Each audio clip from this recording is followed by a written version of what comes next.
Yo, KenDeep here with a short video. Oh, thanks. Sorry for the shake. This time I want to talk about something very, very short. So this is not a usual YouTube video that I will upload. It's just about the Guilty Gear Strive Wallbreaks. I've lapped the Wallbreaks for a little while during the beta.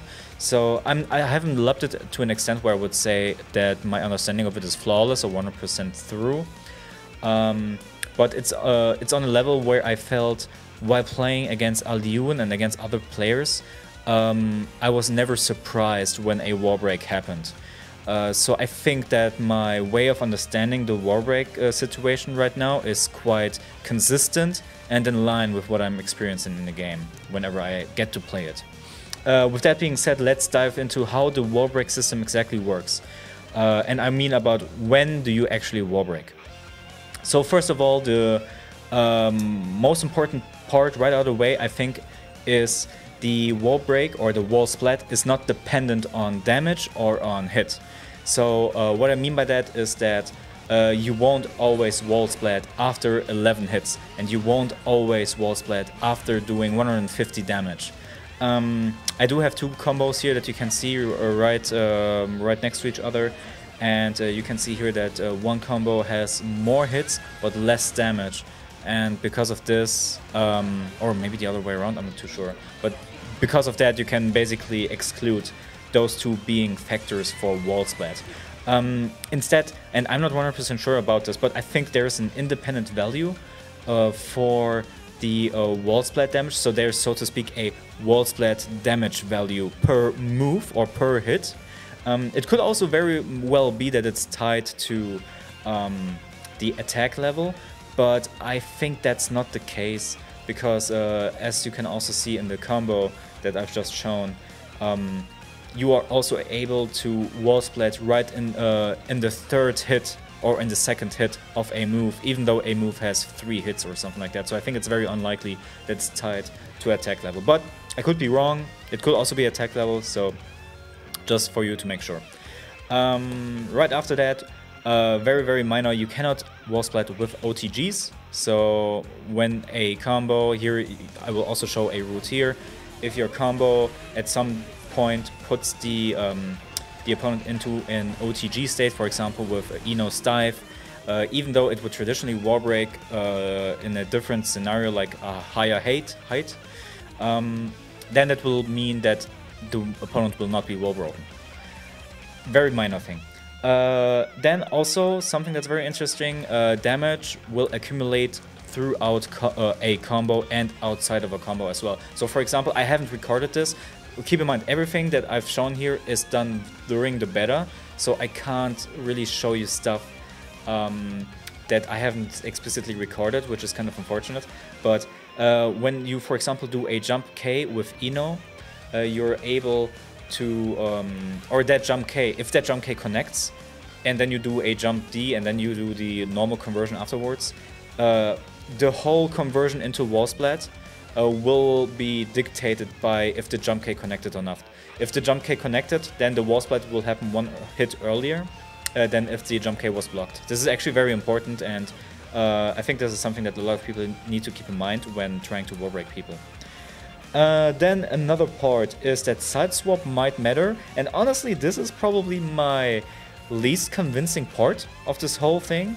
I'm not sure if this actually is the way it works. I don't know if there's actually any scaling when you side swap in the middle of a combo, but I think that side swap might influence the wall break situation in a way where you will not be able to, or the hits that you do before you side swap will not calculate to the whole combo. But honestly, I'm not 100% sure. It just felt like that. And from my little bit of labbing, it also seemed to be in line with that. But it's very limited, and it also seemed like the most inconsistent one, to be honest. But just something that I want to throw out because it might inspire people to lab that specifically when the game drops. And then lastly, and I think this is also a very, very big one, range actually matters. So I will display a combo here, and the combo is done from a air throw starter. and I will do an air throw to the back, and you will see that one of the two videos won't cause any wall splat at the end of the horizontal dive from Eno. The reason why that is, and at least what I think is the reason, is that one combo starts in the opposing half of the stage. So, and when I do an air throw, then I'm either starting on the half of the stage where I'm facing at that moment, and in the other video I am in the half of the stage that I'm standing in.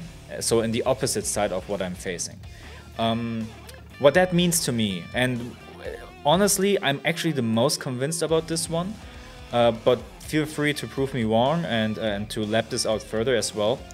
But it felt very, very consistent to me, and I always felt like there was no surprise when an opponent was wall broken. When I kept that in mind, is if I am on the left side and I'm standing and I'm facing the right side, I need to start the combo in the right half of the stage for the combo to completely count for the wall break damage. If I start the combo on the left side of the stage, then that part will be completely irrelevant until I enter the right side of the stage. So yes, you can actually cause wall break with the hits, with the first hit starting from the middle of the stage. I think that's very important, and I think that's mostly in line with what I've been experiencing, so I think this will be the most helpful to everyone. This is honestly everything that I've found out. So if you're interested in more, please check out more of the game when it hits and lab it out. I will definitely try to figure out more stuff about the wall break and wall splat situation. It's a little bit complicated and honestly not very transparent, but I think there's a lot of things to learn, and it will become a little bit more consistent and understandable the more the people will play the game, I think. I just wish that Arxis would have maybe been a little bit more explanative about it, because honestly, wall break is a very important and also, in my opinion, an enjoyable part of the game. Either way, that about wraps it up. Sorry for rambling for long. It's a quite short video this time. Thanks for tuning in. Check out my other videos on the channel, but that will be everything, and see you soon.